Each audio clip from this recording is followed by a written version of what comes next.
Always, we're going to get to some of your no-dumb questions. But first,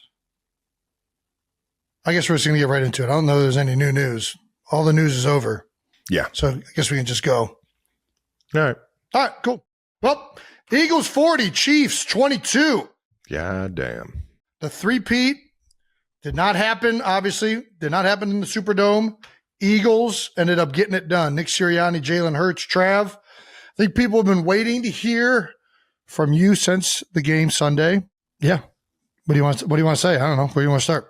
I mean, I already, congratulated the Eagles. It was hard going into the exit interviews today. Obviously the last time I'll see probably a lot of those guys, as it'll be a bit of a turnover this year, knowing the contract situations and everything. And outside of the game, I just wanted to thank my teammates for everything they fucking do, man. We, the effort, the focus, the work that we put in, that wasn't the reason, honestly, going into the game, I felt as confident as I ever felt in going into a Super Bowl or a playoff game or a big game in my life. And, for a bunch of reasons that it just didn't happen, man. It just wasn't our day. Couldn't find a lick of momentum. I'm kicking myself for some of the tiny, tiny decisions I made on the field, trying to do something more than what I was asked to do during plays.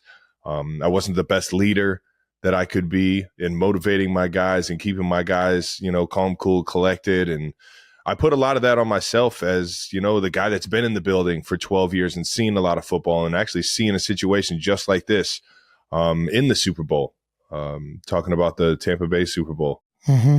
It's a tough pill to swallow, man. Every time we felt like, we made a big play or we got something going, a penalty would happen or we be going backwards. And then on top of that, just not executing the play calls.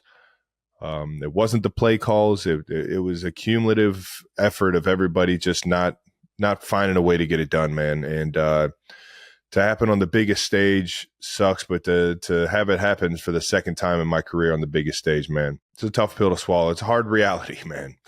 And, I love my teammates. I love my coaches, Chiefs Kingdom.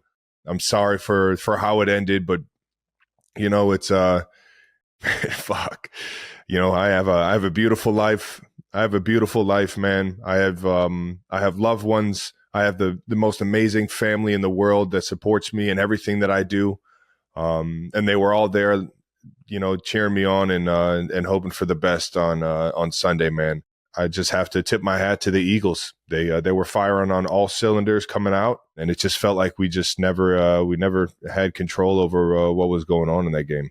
I felt like every time you guys tried to get something going, it just didn't work out, right? It was you're close to getting a third down, get them off the field, and they either make a big play, there's a penalty, there's up until even halftime, even though the score was getting out of control, there's that big throw to D-Hop that doesn't get caught. And even then I'm like, all right, if the Chiefs go down here, they score before half, they get the ball coming out of half. Yeah, I just came away very much, and I know you guys are kicking yourselves for not playing your best game.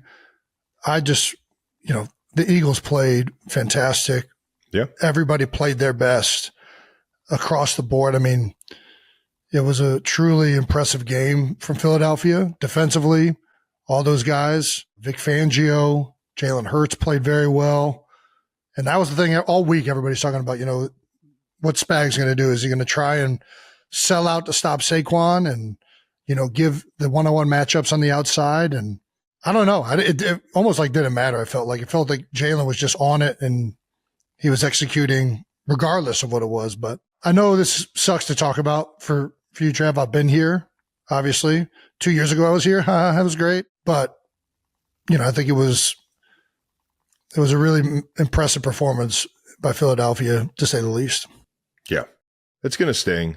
I know everybody wants to know whether or not I'm playing next year, and right now I'm just kicking everything down the road. I'm kicking every can I can down the road, and I'm not making any crazy decisions, but right now the biggest thing is just being there for my teammates and being there for my coaches, understanding, that there's a lot that goes into this thing. I've been fortunate over the past 5-6 years. I've played more football than anybody. Yeah. And it's because the people that are in that building and the fact that we keep going to these AFC championships and these Super Bowls. And that means I'm playing an extra 3 games more than everybody else in the entire league. And that's a lot of wear and tear on your body. And it's a lot of time spent in the building, focusing on your craft, focusing on the task at hand, every challenge that you set up for yourself. And it's, that process can be grueling. It can weigh on you.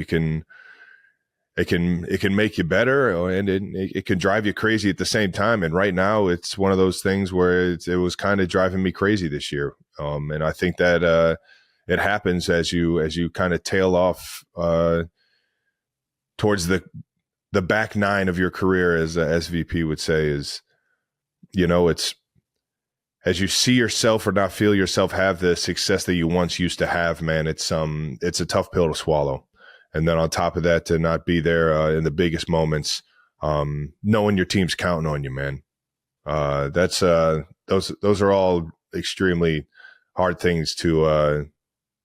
It's just a tough reality.